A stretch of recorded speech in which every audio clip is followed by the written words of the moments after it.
Good morning everyone. आज का topic है आपका स्ट्रेस स्ट्रेन डायग्राम, प्रतिबल विकृति आरेख। ये आपका डिप्लोमा में मैकेनिकल थर्ड सेमेस्टर और सिविल थर्ड सेमेस्टर के लिए है। सिविल है आपका स्ट्रक्चरल मैकेनिक्स में है और मैकेनिकल में आपका मैकेनिक्स ऑफ सॉलिड एमओएस में है। तो देख लेते हैं स्ट्रेस स्ट्रेन डायग्राम क्या होता है। देखिए, इसमें मैं एक डायग्राम बना देता हूँ, उसके बाद समझा दूंगा कि कैसे कैसे बना, कैसे कैसे क्या हुआ। जो वाई एक्सिस है वहाँ पर स्ट्रेस है और जो एक्स एक्सिस है वहाँ पर स्ट्रेन है।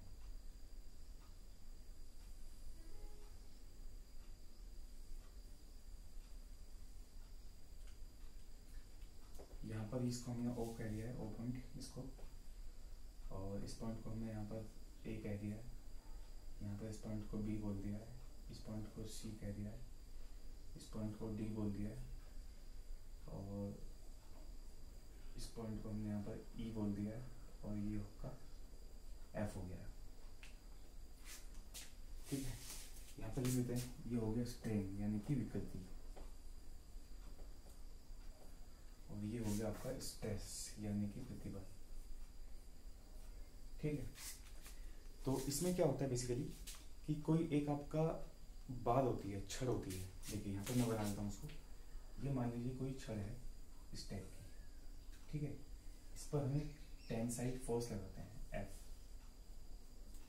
तो क्या होता है कि जब इस छड़ पर इस बार पर हम कोई टेंसाइल फोर्स लगाते हैं और इसको स्ट्रेच करते हैं, खींचते हैं, तो क्या होता है, इसमें कुछ डिफॉर्मेशन होना शुरू हो जाता है, इसमें चेंजेस होने शुरू हो जाते हैं। तो ये जो टेस्ट है ये हम किस पर करते हैं, यूटीएम मशीन होती है, UTM machine universal testing machine होती है। उस पर एक हम टेंसाइल टेस्ट करते हैं जिसमें ये इस तरीके का स्ट्रेस और स्ट्रेन में ये कर्व, ये ग्राफ बन के आता है। तो पॉइंट वाइज देख लेते हैं क्या होता है। देखिए इसमें क्या होता है कि जब हम इसमें फोर्स लगाते हैं, ये एफ इसकी वैल्यू बढ़ाते हैं धीरे धीरे, जीरो से, ये पॉइंट जीरो है, जीरो से धीरे धीरे एफ की वैल्यू बढ़ाते हैं। तो एफ बढ़ेगा तो क्या होगा, शियर सॉरी स्ट्रेस बढ़ेगा। एफ बढ़ेगा तो क्या होगा, स्ट्रेस बढ़ेगा। क्यों? क्योंकि हम जानते हैं जो आपका सिग्मा होता है वो क्या होता है, एफ अपॉन ए। सिग्मा क्या है, स्ट्रेस। तो यहाँ पर हम एफ की वैल्यू बढ़ाते हैं, फोर्स बढ़ाएंगे तो स्ट्रेस भी क्या होगा, बढ़ेगा। जब स्ट्रेस बढ़ेगा तो एक समान रूप से क्या होगा, स्ट्रेन यानी कि विकृति भी बढ़ेगी, कुछ ना कुछ लंबाई में क्या होगी, इसकी वृद्धि होगी भाई। ठीक है, जब आप फोर्स लगाओगे, इसको खींचोगे, तो जो लंबाई इसकी अब इस वक्त है क्या होगा, वो धीरे धीरे बढ़नी शुरू हो जाएगी। ठीक है, तो क्या होता है, हुक्स लॉ क्या कहता है आपका, देखिए हुक्स लॉ क्या कहता है,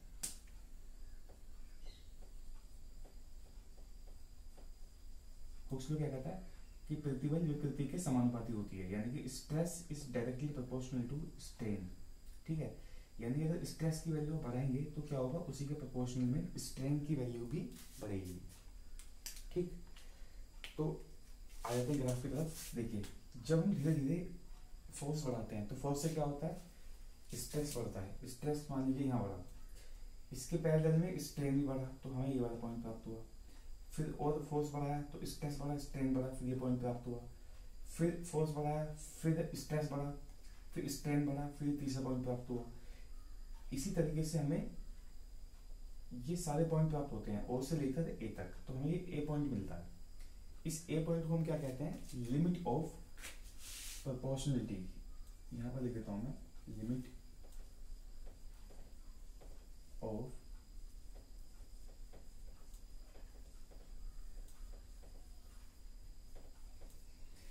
ऑफ प्रोपोर्शनलिटी।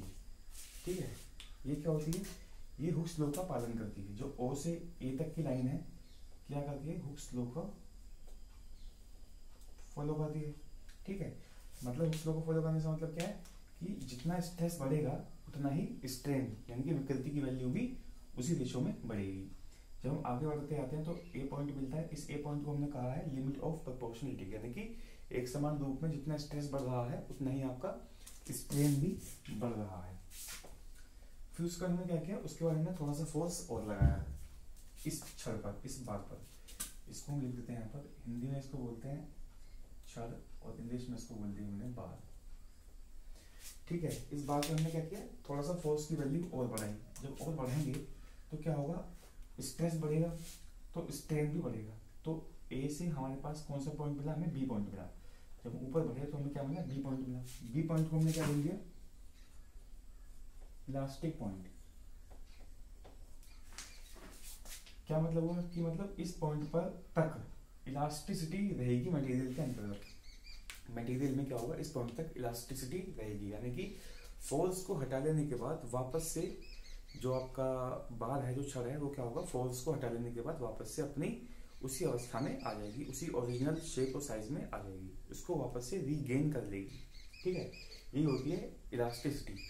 यानी कि जब किसी इलास्टिसिटी का मतलब क्या होगा कि जब आपने किसी भी वस्तु को, किसी भी ऑब्जेक्ट को खींचा फोर्स लगा के, उसके बाद उस फोर्स को आप रिलीज कर दो, छोड़ दो, तो क्या होगा, वो ऑब्जेक्ट वापस अपनी ओरिजिनल शेप में आ जाता है, उसको हम बोलते हैं इलास्टिसिटी। तो बी पॉइंट तक क्या होगा, आपकी इलास्टिक पॉइंट होता है, यानी कि यहाँ तक मटेरियल के अंतर्गत इलास्टिसिटी का गुण मिलता है, और से लेकर बी तक। ठीक है, जो बी पॉइंट है एक्चुअली में क्या होता है कि ये ए के बहुत पास होता है, बहुत ही ज़्यादा पास होता है, लेकिन मैंने यहाँ पर थोड़ा दूर दिखाया है ताकि आप लोगों को क्लियरली स्पष्ट हो जाए, शो कर जाए कि भाई हाँ बी पॉइंट भी क्या है, एक पॉइंट है, लेकिन एक्चुअल में क्या होता है, ए और बी बहुत ही पास पास होते हैं। मैंने यहाँ दूर बनाया थोड़ा ताकि समझ में आ जाए समझाने के लिए। उसके बाद क्या होता है, हमने फिर से यहाँ पर फोर्स की वैल्यू बढ़ाई, जब बढ़ा होगा तो क्या होगा, स्ट्रेस फिर बढ़ेगा, और क्या होगा, स्ट्रेस बढ़ेगा तो स्ट्रेन भी बढ़ेगा, तो हमें ये वाला कर्व प्राप्त होता है, बी से लेकर सी तक का जो कर्व है इस तरह का प्राप्त होता है। फिर हमें मिलता है पॉइंट सी। सी पॉइंट को हमने बोल दिया अपर यील्ड, YIELD, अपर यील्ड पॉइंट। यील्ड क्या होता है, यील्ड का मतलब होता है कि कोई भी ऑब्जेक्ट है आपका, कोई भी आपका बार है या छड़ है, तो क्या होता है कि यील्डिंग के अंतर्गत क्या होता है कि बिना फोर्स लगाए या बहुत ही मिनिमम फोर्स लगाने पर उसकी जो लंबाई में जो वृद्धि होती है, जो डेल्टा एल की वैल्यू है बहुत ज़्यादा बढ़ जाती है, जो इस विकृति होती है, जो स्ट्रेन होती है, क्या होती है, बहुत ज़्यादा बढ़ जाती है, बहुत ही मिनिमम, बहुत ही कम फोर्स लगाने पे, उसी को हम बोलते हैं यील्डिंग। तो ये पॉइंट मिल जाता है हमें। उसके बाद क्या होता है कि इस पॉइंट तक, देखो बी पॉइंट तक तो इलास्टिसिटी है, लेकिन बी पॉइंट से आगे क्या होता है, इलास्टिसिटी खत्म हो जाती है उस मटेरियल के अंतर्गत। फिर क्या होता है, प्लास्टिसिटी का गुण आ जाता है, यानी कि इस पॉइंट के बाद अगर हम फोर्स हटाते हैं तो वो जो बार है, जो छड़ है, वापस से अपनी ओरिजिनल साइज और शेप में नहीं आ पाएगी। ठीक है, बी पॉइंट के बाद सी पॉइंट मिल गया। फिर हमने क्या किया, हम क्या बहुत ही कम फोर्स लगाया, जिससे हमें बहुत ज़्यादा विकृति देखने को मिली। क्या मिला हमें, डी पॉइंट मिला। देखो बहुत कम फोर्स लगाया तो क्या होगा, कम ही हमारा स्ट्रेस होगा। देखो यहाँ पर इस पॉइंट पर ध्यान देना, इस पॉइंट पर जो स्ट्रेस की वैल्यू है ज़्यादा है, सी पॉइंट पर जो स्ट्रेस की वैल्यू है क्या है, ज़्यादा है, और डी पॉइंट पर जो स्ट्रेस की वैल्यू है क्या है, वो कम है। क्या मतलब हुआ इसका, मतलब यही हुआ कि जब सी पॉइंट की बात कर रहे थे तो हम स्ट्रेस बढ़ रहा था, यानी कि फोर्स की वैल्यू बढ़ रही थी, लेकिन जब डी पॉइंट पे आया तो क्या हुआ कि बहुत ही कम फोर्स लगाने के बाद भी आपका जो मटेरियल है उसमें क्या हो रहा है, स्ट्रेन काफ़ी ज़्यादा मात्रा में उत्पन्न हो रहा है, पैदा हो रहा है। जो डी पॉइंट है इसको हमने बोल दिया lower yield point. Lower yield point, D क्या है आपका, लोअर यील्ड पॉइंट। उसके बाद क्या हुआ, हमने फिर से उसमें फोर्स लगाया तो क्या हुआ, स्ट्रेस बढ़ी तो स्ट्रेन बढ़ेगा, तो उसके बाद हमें कौन सा पॉइंट मिलता है, ई मिलता है। ई पॉइंट को हमने क्या बोला, अल्टीमेट स्ट्रेस पॉइंट। ई पॉइंट क्या है, अल्टीमेट स्ट्रेस पॉइंट, यानी कि इस पॉइंट पर जो स्ट्रेस की वैल्यू होगी मैक्सिमम होगी। अगर इस पॉइंट से आगे आप फोर्स लगाते हो या फिर इस पॉइंट से आगे आप स्ट्रेस बढ़ता है तो क्या होगा, मटेरियल क्या हो जाएगा, जो छड़ है, जो बार है, वो ब्रेक कर जाएगी, वो फेलियर हो जाएगी। तो हमने क्या काम किया, हमने सोचा कि चलो देखते हैं अभी क्या होता है इसके बाद। तो हमने फिर से फोर्स बढ़ाया, फिर से स्ट्रेस बढ़ा, तो उसके बाद कौन सा पॉइंट मिला हमें, एफ पॉइंट मिला। एफ पॉइंट को हमने क्या बोल दिया, फ्रैक्चर पॉइंट या ब्रेकिंग पॉइंट।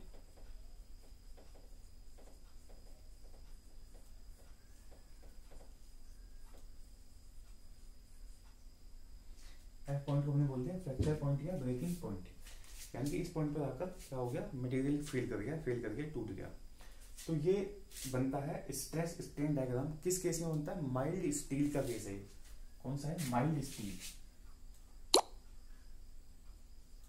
माइल्ड स्टील है। और माइल्ड स्टील क्या होता है? ये होता है एक डक्टाइल मटेरियल।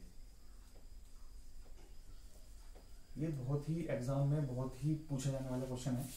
तो क्वेश्चन आपसे इस तरह से पूछ लेगा कि माइल्ड स्टील का स्ट्रेस स्ट्रेन डायग्राम बनाओ या डक्टाइल मटेरियल का स्ट्रेस स्ट्रेन डायग्राम बनाओ, इस तरह से पूछ लेगा।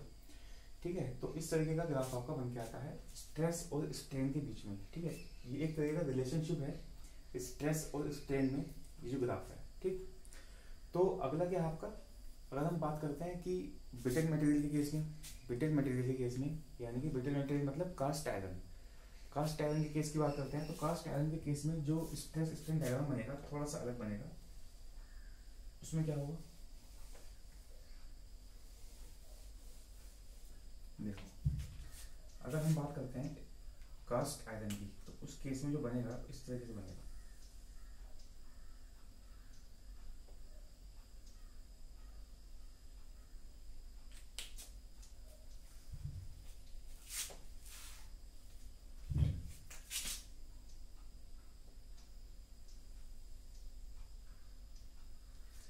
ठीक है, इस तरीके से बनेगा। ये हो गया आपका कास्ट आयरन का, कास्ट आयरन जो कि क्या है, ब्रिटल, BRITTLE, ब्रिटल मटेरियल है कास्ट आयरन। ठीक है, इसमें क्या होता है, कोई भी यील्डिंग नहीं होती है इसमें, और प्रोपोर्शनलिटी लिमिट भी क्या होती है, एकदम जीरो के बराबर होती है।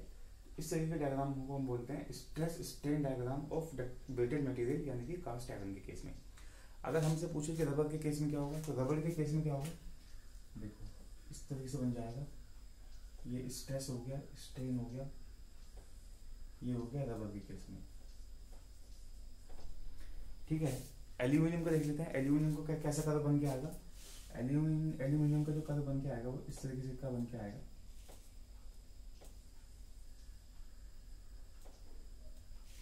ये हो गया एल्यूमिनियम का।